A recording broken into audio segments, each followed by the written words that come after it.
Hello विद्यार्थी मित्रों, केम छो? આપણે આજે કાર્બનિક સંયોજનોના શુદ્ધિકરણ માટેની રીતો થોડીક જોવાની છે, બરાબર છે?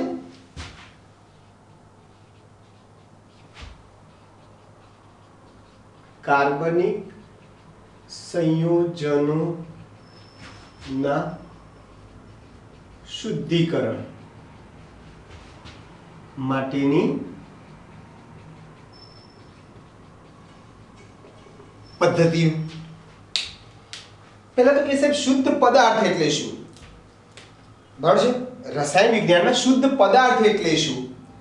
तो कि भाई फक्त एक ज रासायनिक पदार्थ होय, एक ज रासायनिक पदार्थ होय, एमां बीजा कोई पण पदार्थनुं मिश्रण थयेलुं न होय, बराबर छे? एने शुद्ध पदार्थ कहेवाय। એટલે रसायन विज्ञान में शुद्ध पदार्थ, रसायन विज्ञान में शुद्ध पदार्थ એટલે શું થશે ભાઈ? ફક્ત એક જ રાસાયણિક પદાર્થ, ફક્ત એક જ રાસાયણિક પદાર્થ હોય, એમાં બીજા કોઈ પદાર્થનું મિશ્રણ હોય નહીં, અને તેમાં કોઈ પણ પ્રકારના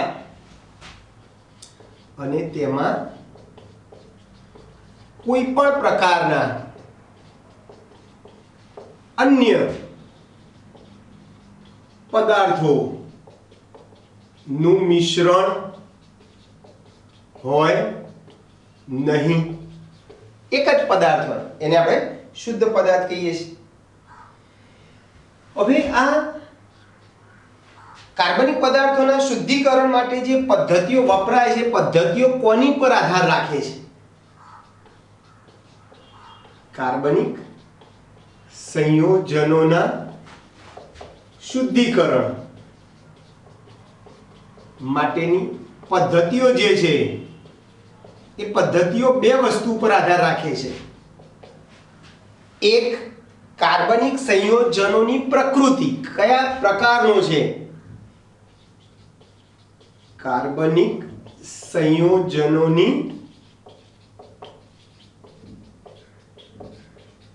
प्रकृति અને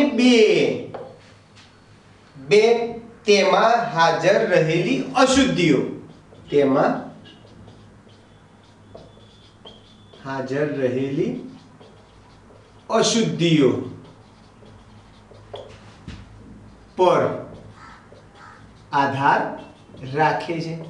शुद्धिकरण माटेनी जे पद्धतिओ जे छे ए पद्धतिओ આપણે હમણાં લખીએ છે, તો એ પદ્ધતિઓ કોની પર આધાર રાખે છે? તો બે વસ્તુ પર, એક તો કાર્બનિક સંયોજનોની પ્રકૃતિ પર અને બે તેમાં હાજર રહેલ અશુદ્ધિઓના પ્રમાણ ઉપર, અશુદ્ધિઓ ઉપર આધાર રાખે છે।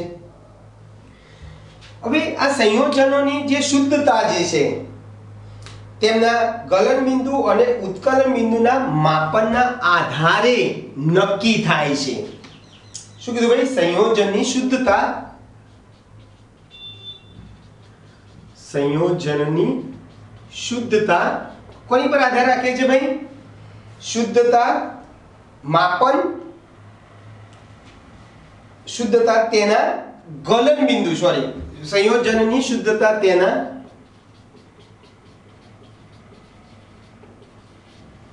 संयोजननी शुद्धता तेना गलन बिंदु अने उत्कलन बिंदु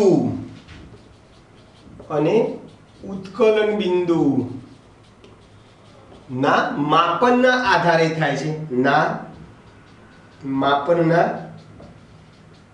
आधारे थाय छे। तमे कोई पण शुद्ध पदार्थ तमे लेशो तो ए शुद्ध संयोजनो अति चोक्कस गलन बिंदु અને ઉત્કલન બિંદુ ધરાવે છે। એટલે મોટા ભાગના શુદ્ધ પદાર્થો જે છે એ પદાર્થો અતિ ચોક્કસ ગલન બિંદુ અને ઉત્કલન બિંદુ ધરાવે છે। બરાબર? ચાલો, શુદ્ધિકરણ માટે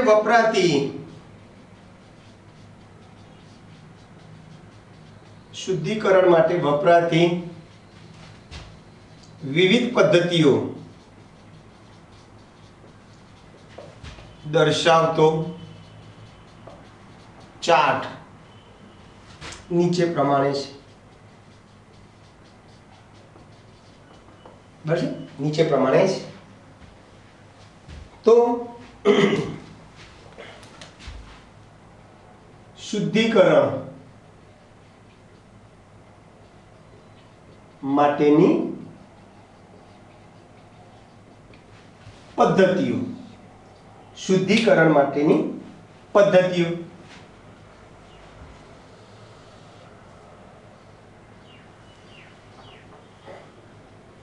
ચાલો શરૂઆત કરીએ. ક્રમમાં જ આપણે લેતા જઈએ. ઉર્ધ્વપાતન છે,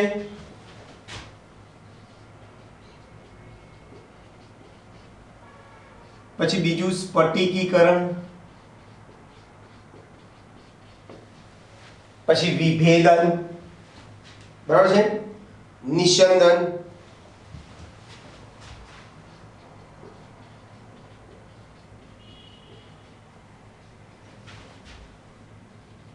વિભેદ નિષ્કર્ષણ અને ક્રોમેટોગ્રાફી.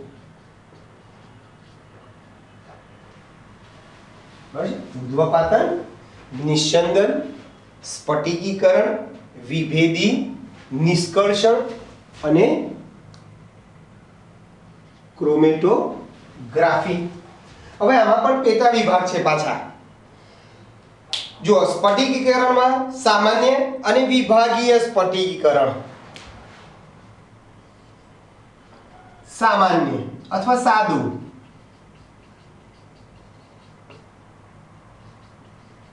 સ્ફટિકીકરણ અને વિભાગીય સ્ફટિકીકરણ. ચલો, એ જ પ્રમાણે નિસ્યંદનમાં પણ 4 પ્રકાર પડે છે. સાદું અને વિભાગીય તો ખરું, પછી શૂન્યાવકાશ અને વરાળ. શૂન્યાવકાશ અને વરાળ.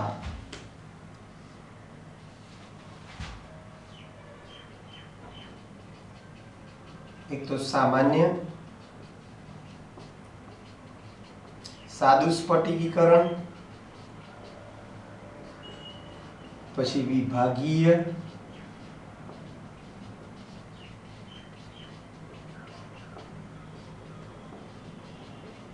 શૂન્યાવકાશ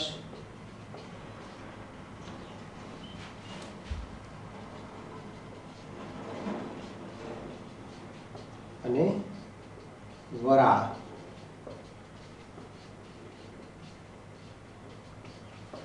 વરાળ સ્ફટિકીકરણ 4 છે. ક્લિયર ભાઈ? ચલો, ક્રોમેટોગ્રાફીમાં 2 આવશે પાછા. અધિશોષણ ક્રોમેટોગ્રાફી અને વિતરણ ક્રોમેટોગ્રાફી. અધિશોષણ ક્રોમેટોગ્રાફી અને વિતરણ.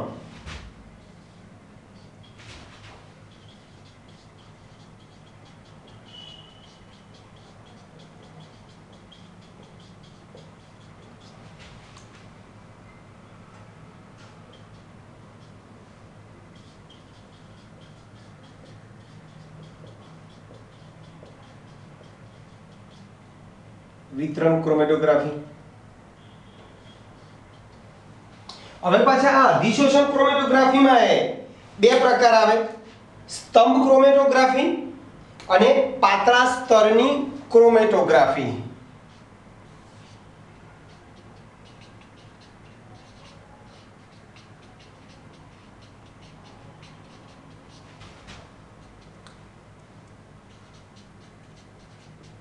પાતળા સ્તરની ક્રોમેટોગ્રાફી. અને એ જ પ્રમાણે વિતરણ ક્રોમેટોગ્રાફીમાં પેપર ક્રોમેટોગ્રાફી આવશે. આમાં પેપર ક્રોમેટોગ્રાફી. બરોબર છે? તો આ બધી પદ્ધતિઓથી તમે કાર્બનિક પદાર્થનું શું કરો છો ભાઈ? શુદ્ધિકરણ કરો છો. બરાબર છે. હવે બધા વિશે આપણે ડિટેલમાં ભણવાનું છે. ઉદ્ધવપાતન શું છે, સ્ફટિકીકરણ શું છે, નિસ્યંદન શું છે, એના વિશે આપણે થોડી સામાન્ય માહિતી મેળવી લઈએ. બરાબર.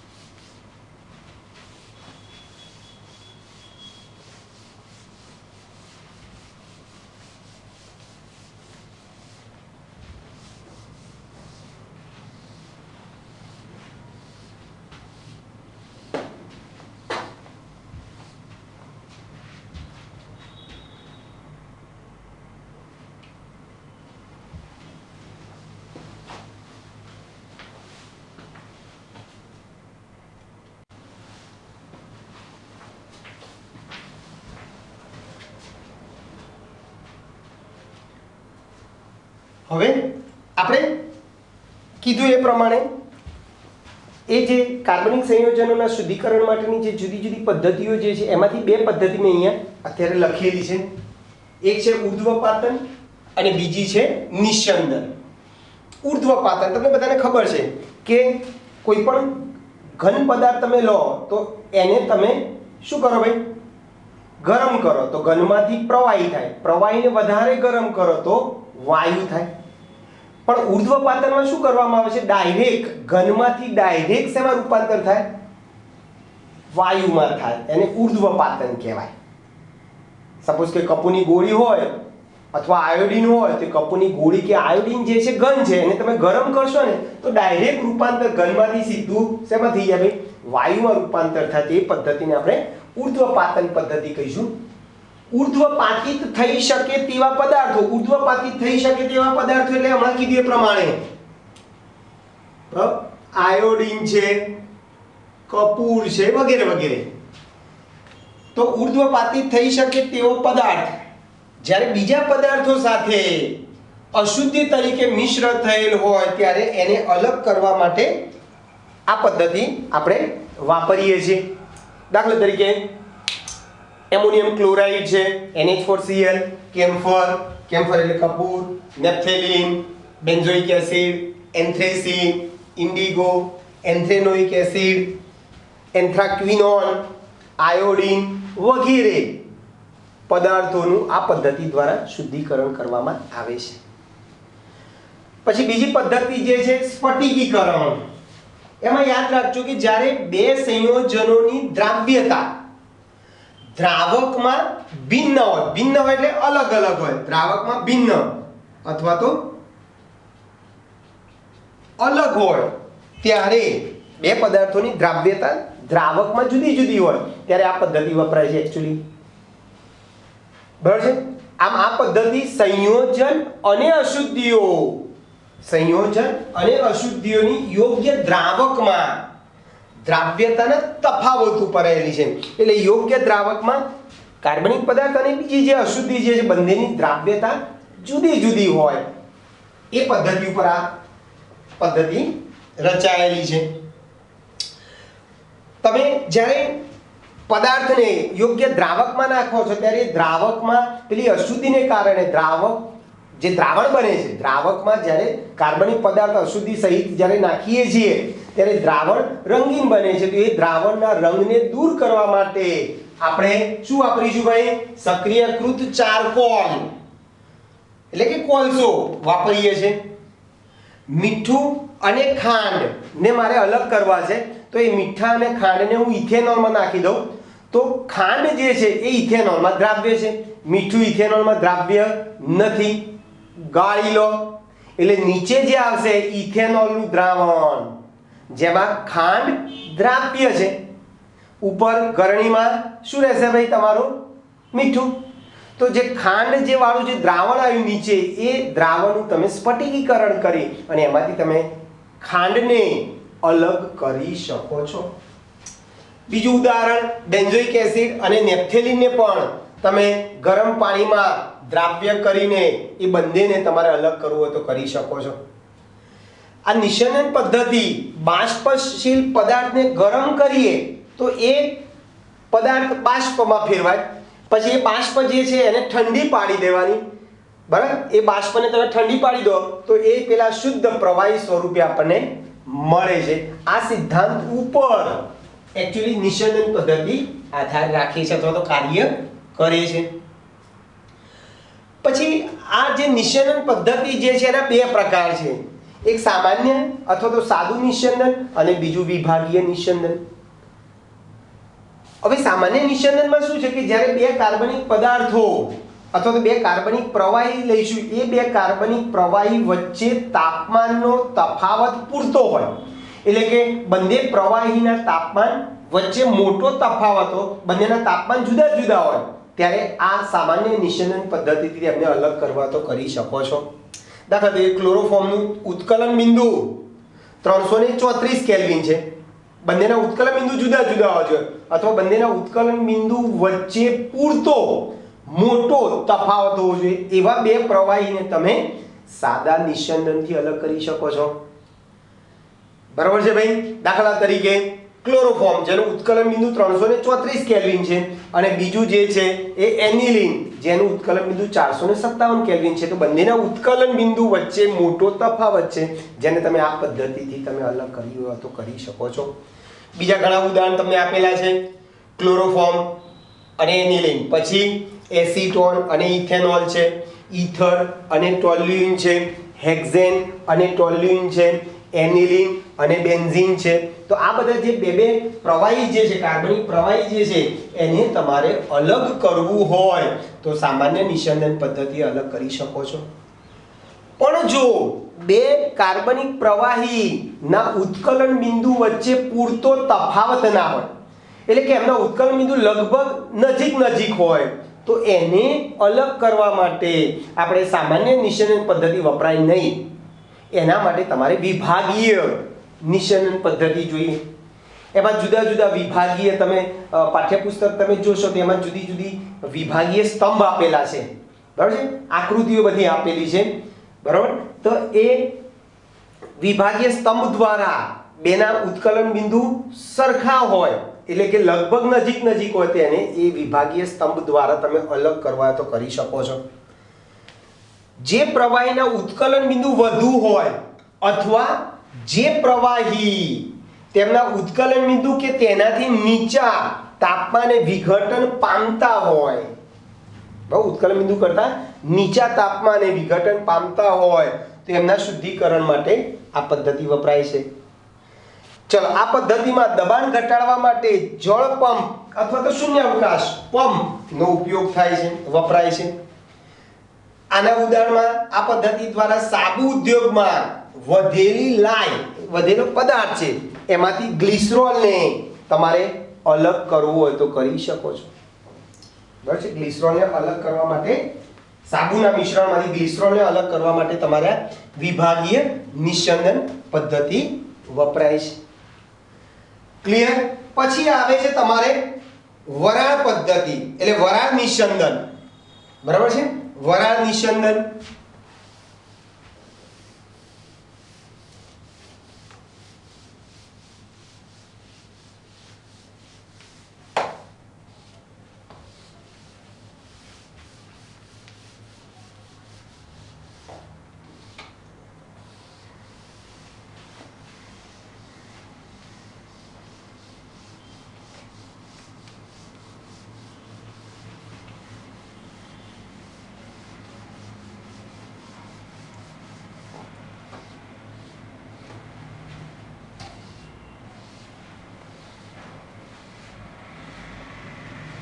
તમારે આ બધી પ્રાયોગિક પદ્ધતિઓ છે ભાઈ, એટલે એમાં તમારે એકચ્યુઅલી તમે પાઠ્યપુસ્તકમાં જોશો તો તમને બધાની આકૃતિઓ આપેલી છે, બરાબર. એટલે અહીંયા આપણે મેઇન મુદ્દા જ આપણે જોઈ રહ્યા છીએ. ચલો, નિશંદનનો ત્રીજો પ્રકાર વરાળ નિશંદન.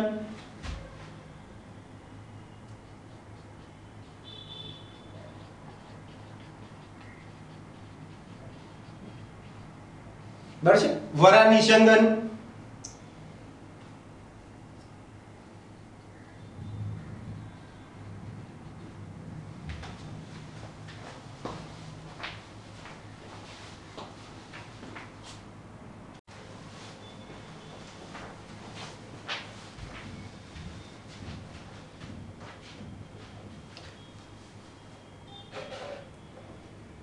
આ પદ્ધતિમાં શું કરીશું ભાઈ આપણે?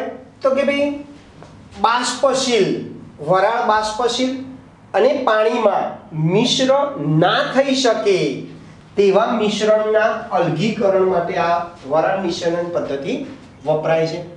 શું કીધું ભાઈ? વરાળ બાષ્પશીલ અને પાણીમાં મિશ્ર ના થઈ શકે તેવા મિશ્રણને અલગ કરવા માટે આ પદ્ધતિ વપરાય છે. દાખલા તરીકે એનિલિન અને પાણી માંથી મારે એનિલિનને છૂટું પાડવું હોય તો હું આ પદ્ધતિનો ઉપયોગ કરી શકું છું. હવે આ જે વરાળ નિસ્યંદન જે છે એમાં કાર્બનિક પદાર્થનું બાષ્પ દબાણ, દાખલા તરીકે P1 લઈએ, પાણીનું બાષ્પ દબાણ P2 લઈએ, તો બંનેનો સરવાળો ડાલ્ટનના આંશિક દબાણના નિયમ મુજબ કુલ દબાણ P એ બંનેના બાષ્પ દબાણના સરવાળા જેટલો હોય એટલે P બરાબર P1 વત્તા P2 થાય. બરાબર છે? કાર્બનિક પદાર્થનું બાષ્પ, કાર્બનિક પ્રવાહીનું બાષ્પ દબાણ P1 કહીએ, પાણીનું બાષ્પ દબાણ P2 કહીએ, તો બંનેનો સરવાળો એ વાતાવરણના દબાણ જેટલો થાય. અહીંયા P1 નું મૂલ્ય એટલે કાર્બનિક પ્રવાહીનું બાષ્પ દબાણ એ P કરતા ઓછું હોવાથી કાર્બનિક પ્રવાહી તેના ઉત્કલન બિંદુ કરતા નીચા તાપમાને બાષ્પમાં રૂપાંતર પામે છે. આ પદ્ધતિ દ્વારા નિસ્યંદિત થતા અથવા તો નિસ્યંદનથી મળતા પદાર્થનો જથ્થો શોધવા માટે એક નાનકડું સૂત્ર લખ્યું છે.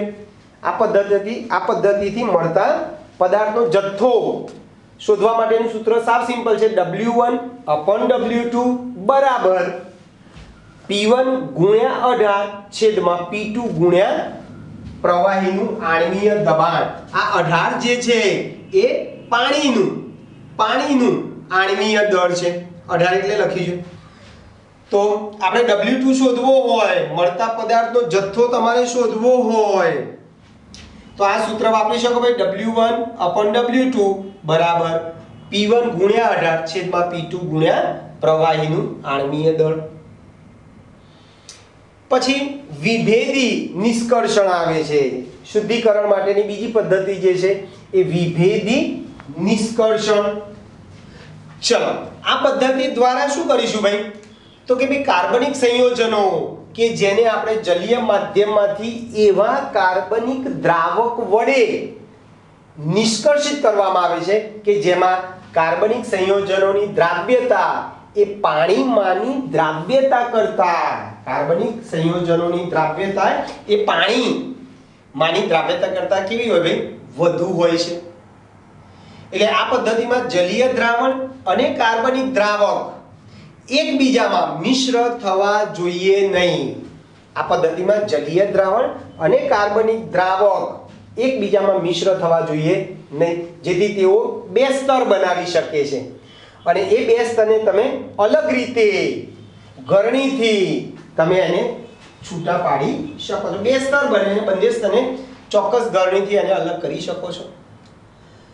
કાર્બનિક દ્રાવકને નિસ્યંદન કે બાષ્પીભવન દ્વારા દૂર કરી, કાર્બનિક દ્રાવકને નિસ્યંદન કે બાષ્પીભવન દ્વારા દૂર કરીને ફરીથી તમે કાર્બનિક પદાર્થ પાછો મેળવી શકો છો. જો કાર્બનિક સંયોજન કાર્બનિક દ્રાવકમાં ઓછો દ્રાવ્ય હોય, કાર્બનિક સંયોજન એ કાર્બનિક દ્રાવકમાં ઓછો દ્રાવ્ય હોય તો આ પદ્ધતિમાં કાર્બનિક સંયોજનના ઓછા જથ્થાના નિષ્કર્ષણ માટે પણ કાર્બનિક દ્રાવકનો વધુ જથ્થો જરૂરી બને છે. બરાબર છે? ઓછા જથ્થાના નિષ્કર્ષણ માટે પણ તમારે કાર્બનિક દ્રાવક વધારે પ્રમાણમાં, કાર્બનિક દ્રાવકનો વધુ જથ્થો જરૂરી બને છે. બરાબર છે? આ પદ્ધતિમાં નિષ્કર્ષણ માટે એક જ દ્રાવકનો ઉપયોગ વારંવાર કરવામાં આવે છે. બરાબર છે? એક જ પદ્ધતિનો ઉપયોગ આપણે વારંવાર કરીશું, એક જ દ્રાવકનો ઉપયોગ કરીશું વારંવાર ભાઈ, બરાબર છે? આ પદ્ધતિના નિષ્કર્ષણ માટે એક જ દ્રાવકનો, આપણે જે કાર્બનિક દ્રાવક લઈએ છીએ એનો આપણે ઉપયોગ વારંવાર કરવામાં આવે છે, બરાબર છે દોસ્તો? ચલો, પછી તમારે આવે છે ક્રોમેટોગ્રાફી.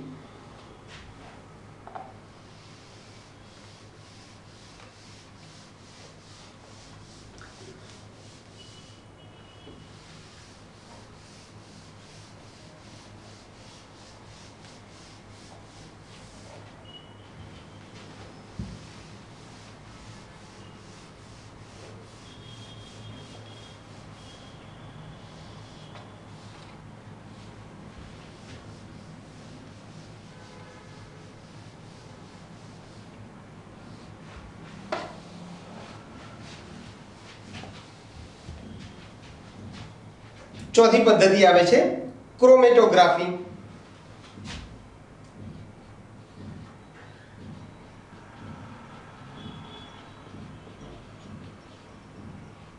ક્રોમેટોગ્રાફી એનું પાછું વર્ગીકરણ બી થાય છે.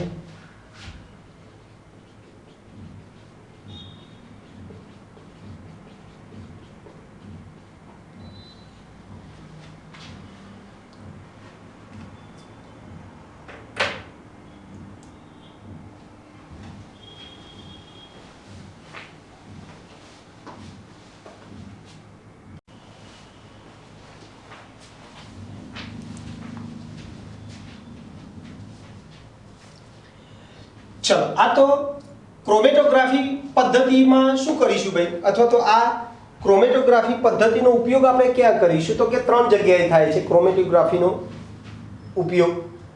એક તો મિશ્રણને તેના ઘટક તત્વોમાં અલગ કરવા માટે, મિશ્રણમાંથી ઘટક તત્વોને અલગ કરવા માટે, પછી સંયોજનના શુદ્ધિકરણ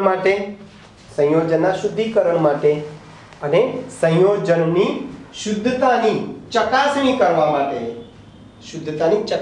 માટે થાય છે. હવે આ જે ક્રોમેટોગ્રાફી પદ્ધતિનો ઉપયોગ સૌપ્રથમ વનસ્પતિમાંથી મળી આવતા રંગીન પદાર્થોમાં રહેલા ઘટક તત્વોના અલગીકરણ માટે સૌપ્રથમ ક્રોમેટોગ્રાફી પદ્ધતિનો ઉપયોગ થયેલો. ચલો, આ પદ્ધતિમાં પદાર્થના મિશ્રણને સ્થિર કલા ઉપર અધિશોષિત કરવામાં આવે છે. એટલે યાદ રાખો, આ ક્રોમેટોગ્રાફી પદ્ધતિનો સિદ્ધાંત અધિશોષણ ઉપર આધારિત છે, બરાબર છે? આ પદ્ધતિમાં પદાર્થના મિશ્રણને સ્થિર કલા ઉપર શું કરવામાં આવે છે? અધિશોષિત કરવામાં આવે છે. સ્થિર કલા તરીકે તમે ઘન પદાર્થ કે પ્રવાહી પદાર્થ લઈ શકો છો. આ સ્થિર કલામાંથી શુદ્ધ દ્રાવકને કે દ્રાવકના મિશ્રણને કે વાયુને ધીરે ધીરે પસાર કરવા દેવામાં આવે છે સ્થિર કલામાંથી. પરિણામે મિશ્રણના ઘટક તત્વો ક્રમશઃ એકબીજાથી શું થાય છે ભાઈ? અલગ થાય છે. એટલે મિશ્રણમાં ઘટક તત્વોને એકબીજાથી અલગ કરવા માટેની આ પદ્ધતિ છે. એનું વર્ગીકરણ કરવું હોય તો વર્ગીકરણ પણ તમે કરી શકો છો. ત્રણ રીતે વર્ગીકરણ કરી શકાય. એક, અધિશોષણ ક્રોમેટોગ્રાફી. બે, વિતરણ અથવા પેપર ક્રોમેટોગ્રાફી. અને ત્રણ, વાયુ ક્રોમેટોગ્રાફી. ત્રણ રીતે તમે એનું વર્ગીકરણ કરી શકો છો. હવે પહેલું આવે છે અધિશોષણ ક્રોમેટોગ્રાફી. આ અધિશોષણ ક્રોમેટોગ્રાફીમાં શું કરીશું ભાઈ? એમાં જુદા જુદા અધિશોષક તરીકે તમે જુદા જુદા પદાર્થ લઈ શકો. એલ્યુમિના છે, બરાબર છે, પછી ખનિજ કોલસો છે, ધાતુ ઓક્સાઇડ છે, સિલિકા જેલ છે. આવા જુદા જુદા અધિશોષક ઉપર જુદા જુદા સંયોજનો જુદા જુદા પ્રમાણમાં શું થાય છે ભાઈ? અધિશોષિત થાય છે, બરાબર છે? અધિશોષિત થાય છે. એટલે અધિશોષક પદાર્થ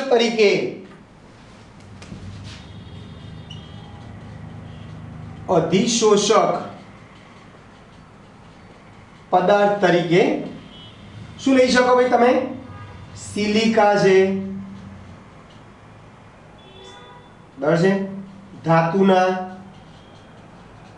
ઓક્સાઇડ છે, નિર્જર Al2O3 છે, કોક છે,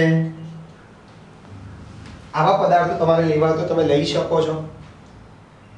કોક એટલે કાર્બન, કોક,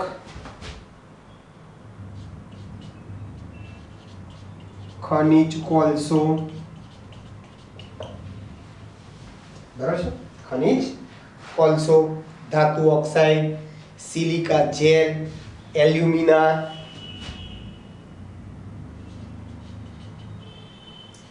એલ્યુમિના કહેવાય, Al2O3 ને એલ્યુમિના કહેવાય, માટી વગેરે તમે ઘન અધિશોષક તરીકે લઈ શકો છો.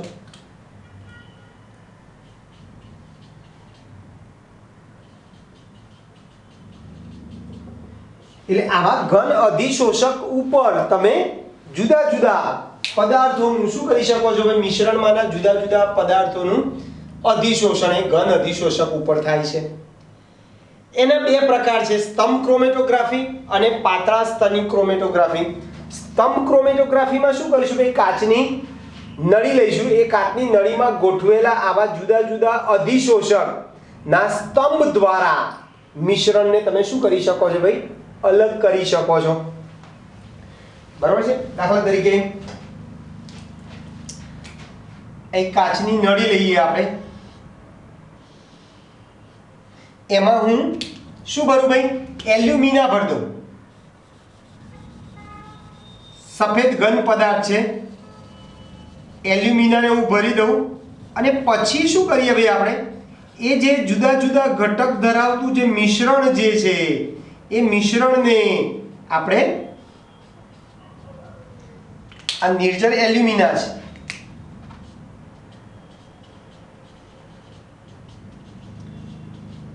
સફેદ રંગનો, બરોબર છે. પછી એની અંદર મિશ્રણ જુદા જુદા ઘટકો ધરાવતું મિશ્રણ નાખો. 5 મિનિટ તમે રાહ જોશો ને તો તમને અહીંયા જુદા જુદા રંગના પટ્ટા જોવા મળે. જુદા જુદા રંગના શું જોવા મળે ભાઈ? આ રીતે પટ્ટા જોવા મળશે તમને.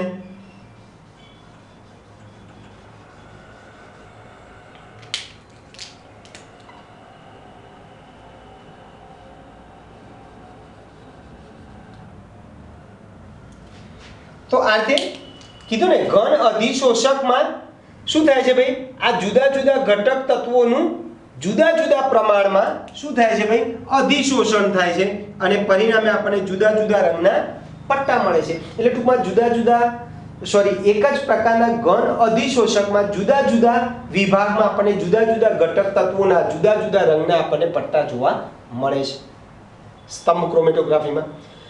પાતળા સ્તરની ક્રોમેટોગ્રાફીમાં પાતળા પેપર, આ રીતે ઘન પદાર્થની જગ્યાએ તમારે પાતળું પેપર લેવાનું. એ પાતળા પેપર ઉપર મિશ્રણમાંના ઘટક તત્વોનું શું થાય છે ભાઈ? અલગીકરણ થાય. પાતળું પેપર લેવાનું, અહીંયા જેમ ઘન પદાર્થ લઈએ છીએ એની જગ્યાએ પાતળું પેપર લઈ અને એની ઉપર ઘટક તત્વોનું અલગીકરણ કરી શકો છો. પછી વિતરણ ક્રોમેટોગ્રાફી અથવા તો પેપર ક્રોમેટોગ્રાફી. ચલો, જેમાં મિશ્રણમાંના ઘટકોનું સ્થિર કલા અને ગતિમાન કલા વચ્ચે સતત વિભેદી વિતરણ થાય છે. બરાબર છે. આ વિતરણ અથવા તો પેપર ક્રોમેટોગ્રાફીમાં શું કરીશું ભાઈ?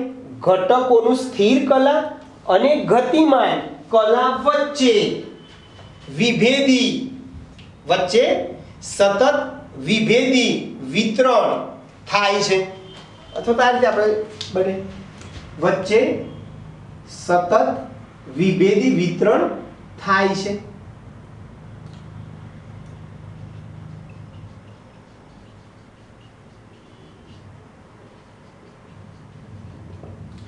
આમાં વિશિષ્ટ પ્રકારના પેપરનો ઉપયોગ આપણે ક્રોમેટોગ્રાફી પદ્ધતિમાં કરીએ છીએ.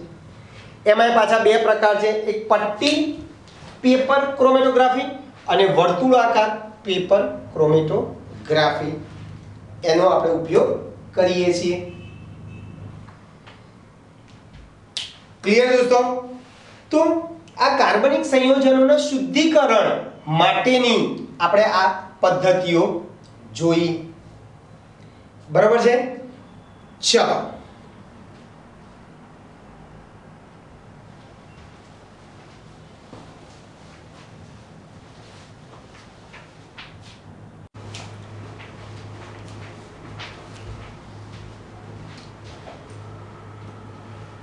ચલો થોડા સ્વાધ્યાયના પ્રશ્નો આપણે જોઈ લઈએ. સ્વાધ્યાયનો 12.27 શું કહે છે ભાઈ? કેલ્શિયમ સલ્ફેટ અને કપૂર, કેલ્શિયમ સલ્ફેટ અને કપૂર ના મિશ્રણને અલગીકરણ કઈ પદ્ધતિથી કરી શકાય?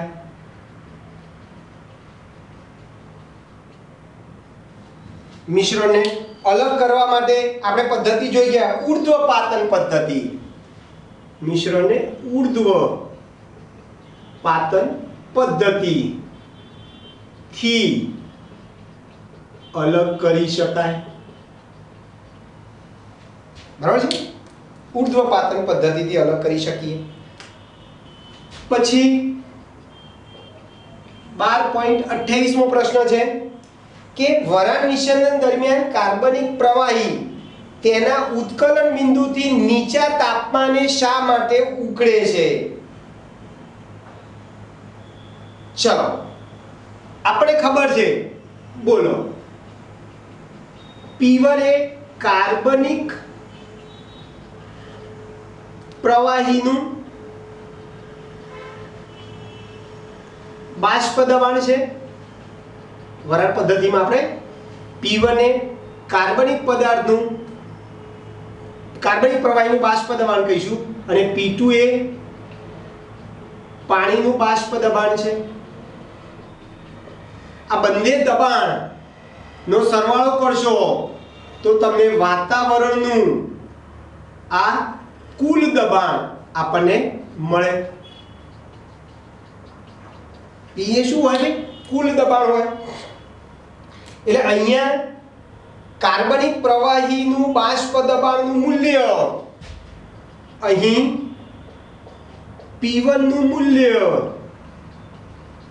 એ આ કુલ દબાણ P કરતા ઓછું હોવાથી P1 નું મૂલ્ય એ કુલ દબાણ P કરતા ઓછું હોવાથી શું થાય છે ભાઈ? ઓછું હોવાથી તેના ઉત્કલન બિંદુથી નીચા તાપમાને હોવાથી તે તેના ઉત્કલન બિંદુથી નીચા તાપમાને ઉકળે છે. બરાબર છે? નીચા તાપમાને તે પ્રવાહી ઉકળે છે.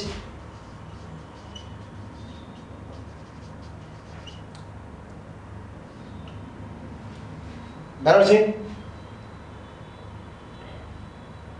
ક્લિયર? એટલે કાર્બનિક પ્રવાહી નું જે બાષ્પ દબાણ જે છે એ પેલા કુલ દબાણ કરતા ઓછું હોવાથી એ પ્રવાહી તેના ઉત્કલન બિંદુથી નીચા તાપમાને ઉકળે છે.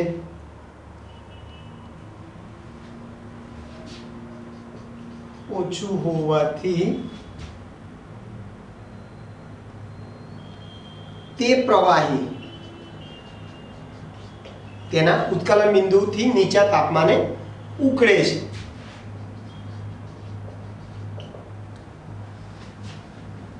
ક્લિયર ભાઈ?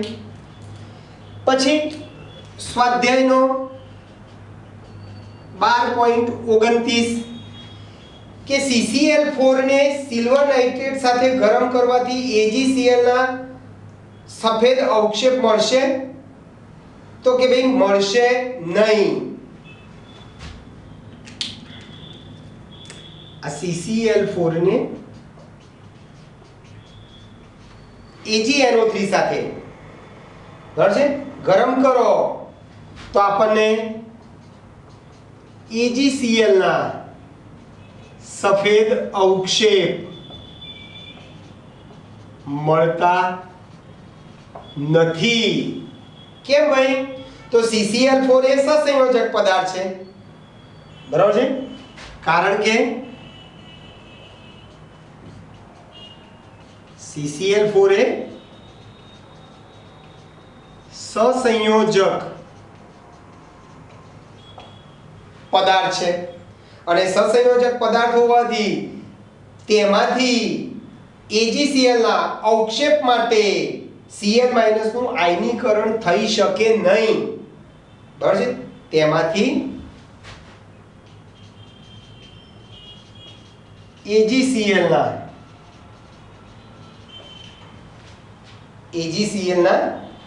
અવક્ષેપન માટે Cl- જે છે એ Cl- નું આયનીકરણ થઈ શકતું નથી બરાબર. એટલે Cl- નું આયનીકરણ થઈ શકતું ન હોવાથી AgCl ના આપણને અવક્ષેપ મળતા નથી બરાબર છે. પછી સ્વાધ્યાયના 36મો બધા MCQ છે 12.36 એમાં શેમાં C2 C3 બંધમાં નીચેના પૈકી સંકૃત કક્ષકોની કઈ જોડ હશે? બીજા અને ત્રીજા કાર્બનમાં તમારે sp2 sp3 આમાં તમારો જવાબ તો બીજા અને ત્રીજા નંબરના કાર્બન એક ડબલ બંધથી જોડાય છે, એક સિંગલ બંધથી જોડાયેલો છે. સિંગલ બંધથી જોડાયેલો હોય તો sp3 સંકરણ, ડબલ બંધથી જોડાયેલો હોય તો sp2 સંકરણ. આપણે અગાઉ શીખવાડ્યું છે ને ફરીથી CH2 double bond CH CH2 double bond CH પછી શું છે ભાઈ CH2 CH2 C ટ્રિપલ બંધ CH.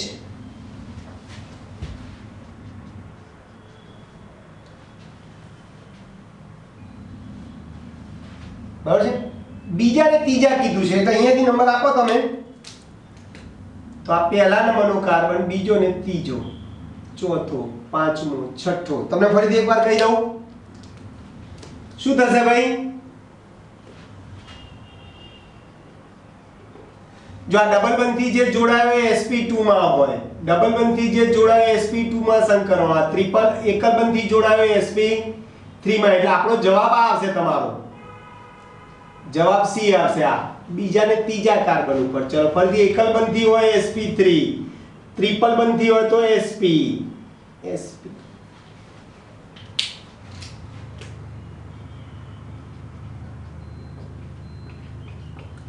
ચલો 12.37 શું કહે છે? કાર્બનિક સંયોજનોની આપણે આવતી આ લેસાઈન કસોટી જોઈશું. ખાલી જસ્ટ જવાબ તમને હું લખી રાખું છું. એનો જવાબ આવશે તમારે 37 માનો B.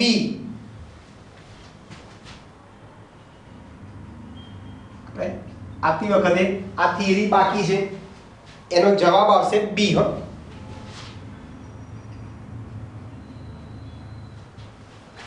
ચલો સ્વાધ્યાયનો 38મો પ્રશ્ન, કાર્બોકેટાયનની સ્થાયીતા.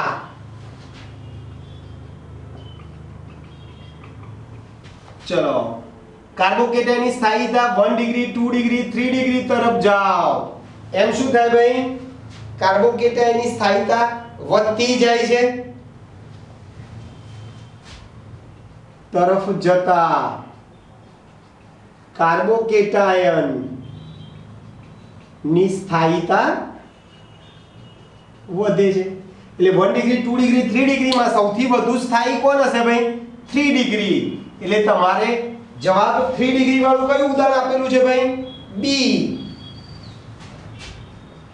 જો આમાં CH3 thrice C+ એટલે આ ધન વીજભાઈ આ કાર્બોકેટાઇન સાથે 3 ડિગ્રી આ 3 ડિગ્રી છે એટલે 3 ડિગ્રી હોવાથી એની સ્થિરતા કેવી હશે ભાઈ સૌથી વધારે છે પછી 39 કે કાર્બનિક પદાર્થની પરખ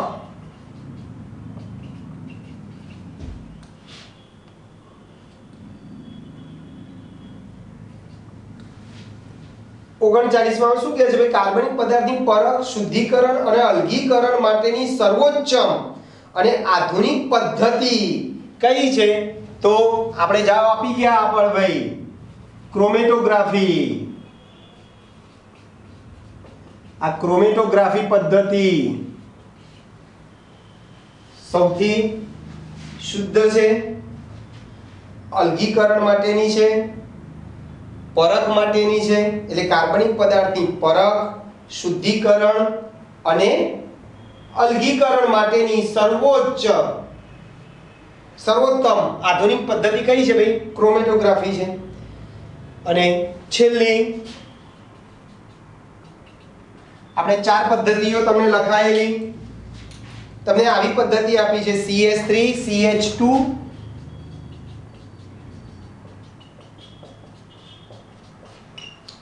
CH3 CH2I વત્તા KOH CH3 CH2OH વત્તા KI આ પદ્ધતિ કઈ છે ભાઈ તો તમે જુઓ આ I ની જગ્યાએ આ OH આવી ગયો છે એટલે I દૂર થઈને એની જગ્યાએ OH આવી ગયો એટલે વિસ્થાપન પ્રક્રિયા છે કયા પ્રકારની વિસ્થાપન પ્રક્રિયા ભાઈ તો કે ભાઈ કેન્દ્રાનુરાગી વિસ્થાપન પ્રક્રિયા છે આ શું છે ભાઈ કેન્દ્રાનુરાગી વિસ્થાપન પ્રક્રિયા આપણે લાસ્ટ લેક્ચરમાં જોઈ ગયેલા કાર્બનિક પ્રક્રિયાઓ 4 પ્રકારની છે એક વિસ્થાપન કંઈક દૂર થાય એની જગ્યાએ કંઈક ઉમેરાય I દૂર થયો એની જગ્યાએ OH આવી ગયો આ વિસ્થાપન ફક્ત ઉમેરાય યોગશીલ ફક્ત દૂર થાય વિલોપન અને અંદર પરમાણુની ગોઠવણી થાય અને પુનર્વિન્યાસ પ્રક્રિયા કીધેલી ઓકે દોસ્તો તો આજે આપણે કાર્બનિક સંયોજનોના શુદ્ધિકરણ માટેની જુદી જુદી પદ્ધતિઓ જોઈ અને આ સ્વાધ્યાયના લગભગ 8 પ્રશ્નોની આપણે ચર્ચા કરી ઓકે હજુ કાર્બનિક પદાર્થનું જથ્થાત્મક ગુણાત્મક પૃથ્થકરણની ચર્ચા આવતી વખતે આપણે કરીશું ઓકે દોસ્તો મળીએ બાય